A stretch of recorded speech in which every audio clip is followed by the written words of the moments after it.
anyone else noticing something going on with their groceries? Of course, we're seeing the prices skyrocket 3, 4, 5, 10 times what we were paying for it in the past. But are you noticing the quality has went down?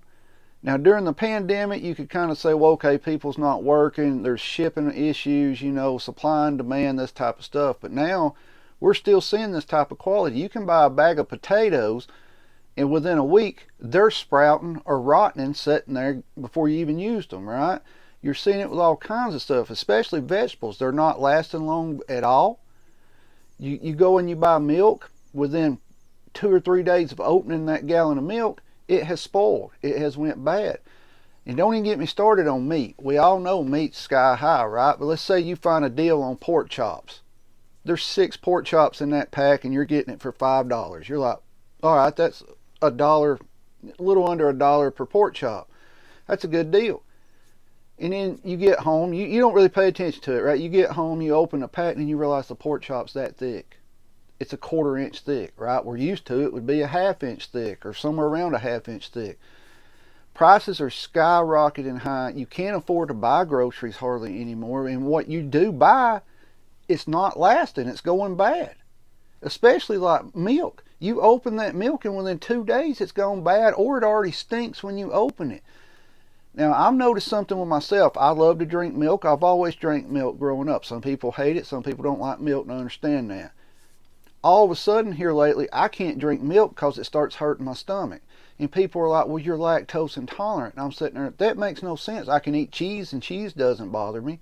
Now, of course, I'm not a scientist or a nutritionalist or nothing like that, but I don't see how you can be lactose intolerant and eat cheese but can't drink milk.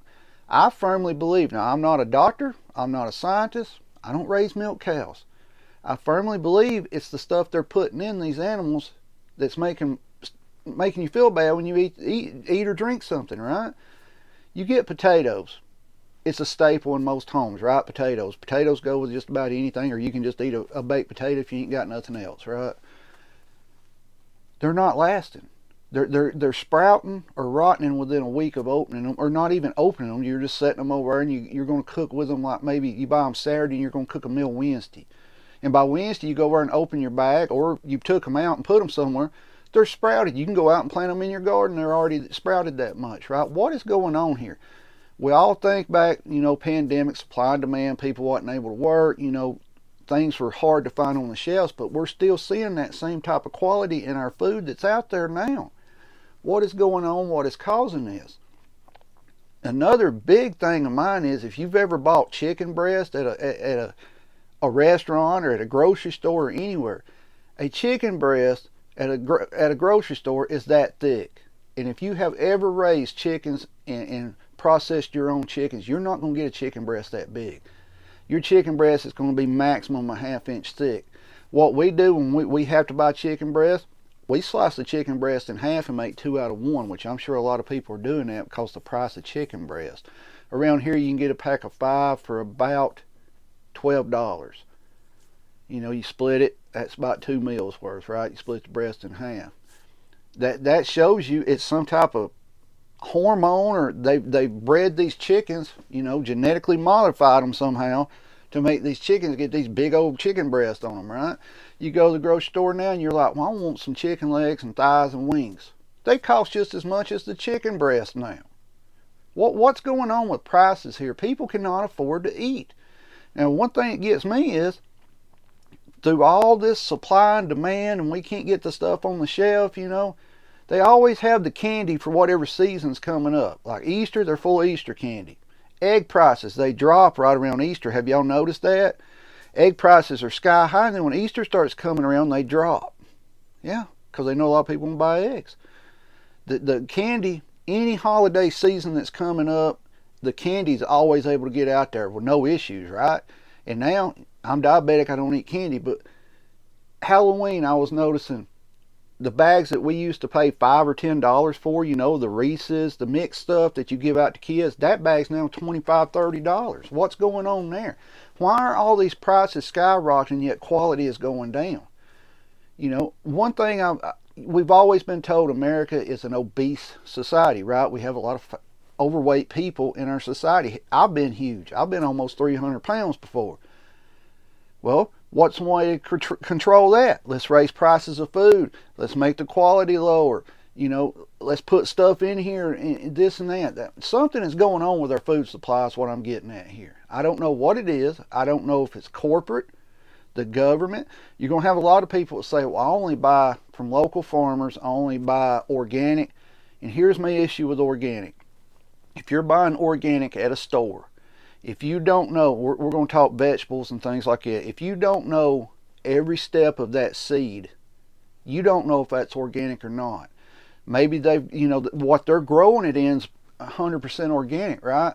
Where was those seeds from? Have they ever been treated with anything? Have they ever come in contact? See, it's so hard to trace organic unless you're doing it all yourself. But then you also got to sit back and say, well, has your family owned this property from the beginning of farming on it, beginning of time up till now, and you know everything that was put on that land? No, most people don't. And then you also got to stop and think, what's in the air? I made a short the other day of my truck. You can wash and wax your vehicle and it not set around any trees, and then there's just this black, almost mold looking stuff that grows on these vehicles around here. You can wipe it off, clean it off. You're like, all right, this must have been something got on it, But then when it keeps coming back you wash your car once a month and it's on there every month, you're like, what is in the air here? That stuff that's in the air, we're breathing it. It's laying on our vegetables. It's laying on the fruit trees.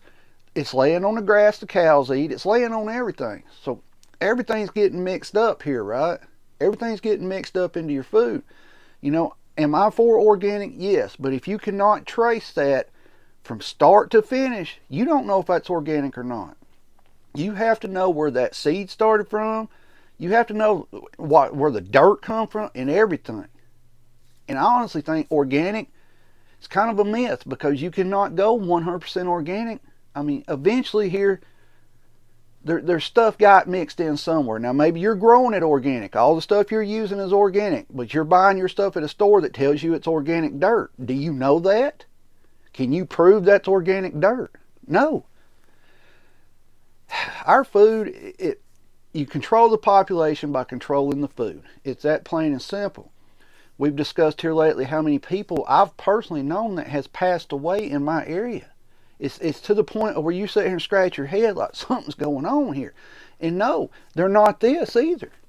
They're not that. But yet they're passing away. Heart attacks, strokes, cancer, all kind of stuff, It's the new 40 to 65 is the new, or 40 to 55, is the new 60 to 75-year-old age bracket of deaths around in my area.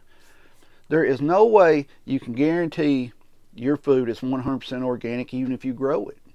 Some of you are going to say, yeah, it is. I'm using heirloom seeds. Where did those seeds come from? Is it the same seeds that your great-great-grandfather planted? See what I'm saying? You can grow it organic, but you don't know every step that's got into it. You get over here and you go to your meat department. If you're going grocery shopping this week, you'll see meat on sale, right? Well, when that meat goes on sale, it's even higher than what we were paying 2 or 3 years ago. I can remember back when you could get legs, thighs, wings, and stuff like that on sale for 29 cents a pound. They were normally 49 to 69. And some of you are going to say, well, that was back in the 90s. No, it wasn't. That was 2-3 years ago. And now prices have went up. Steak's absolutely ridiculous. You have a lot of people that say, I don't eat vegetables, I don't eat this, I'm all carnivore diet. That's awesome. But do you realize you're paying a lot more for a lot less than what you used to get a couple years ago? You are. Your steaks nowadays, you'll see steaks on sale in my local area. Their big thing is New York strips they put on sale around here. You go up there and it's like $15 a pack for 4, and you're like, oh, that's a good deal, I'm going to grab them. But you don't look at the weight. And then you get home, that steak is like the pork chops. It's a 1/4 inch thick, and you're like, this ain't even a pound of meat. But you ever heard of have you ever heard of like a diet where portion control, right? Is that what the government is doing to try to lower the obesity rate in America? Let's make this stuff this high. And if you want to eat healthy, you're going to pay even more. And we all know it. You're going to be like, oh my God, I ain't going to buy that crap. It's good for me, but I ain't going to buy that. One of my pet peeves, I love apples. Love apples. You buy a bag of apples, they look great, right? Of course, they cost more than they used to, around $5 a bag now, where they used to be $2. You get them home, you put them up, and within a day or two, they got bruises and knots all over them. They're starting to rot. And you're sitting there like, I just bought these things, right? We're seeing that in a lot of food. Are you seeing that in your area when it comes to the food? Are you seeing a lower quality of food? Are you seeing the food rotting or going bad before you even get to use it? We're used to, you could buy a bag of taters, put them over in your thing, and you could eat on that bag of potatoes the whole month. But now, when you open that cabinet or whatever they're in 30 days later, they're sprouted. They got 3-foot sprouts on them. Might as well go plant them in the garden, right? And then you fall back into, where did these come from? How did they start, right? So, I don't know. We're in the growing season. We grow our vegetables. But, I mean, we just like everybody else, we still have to buy stuff at the store. We're not out here producing our own flour and things like that, or milk. I'm wondering what's the deal with the milk? Seriously, you buy a gallon of milk and it's bad within 2 or 3 days. That's just got me confused. And I'm also, why all of a sudden I can't drink whole milk no more? Oh, you're lactose intolerant. How am I lactose intolerant if I can still eat cheese, or I can eat yogurt or stuff like that, but milk all of a sudden is bothering me?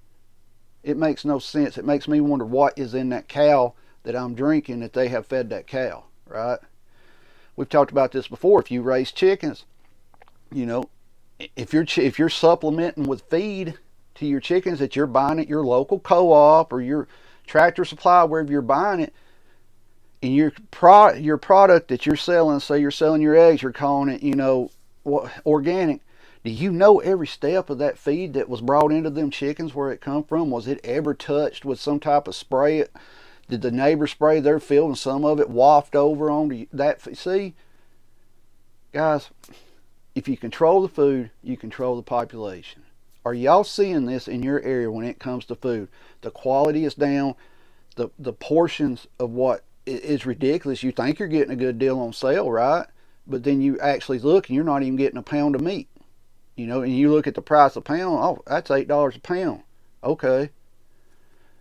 Let me know your thoughts on this. Keep your head on a swivel, be aware of surroundings at all times, protect yourself and your family at all times. At that moment, you're the only person who can do it. And for the ones who are still watching, I got a couple comments about reaching out to companies, trying to get them to sponsor or give me something to give away. We reached out to a company twice when we first started, and we were told, and it's a big prepping, that's what they sell, it's a water filter company.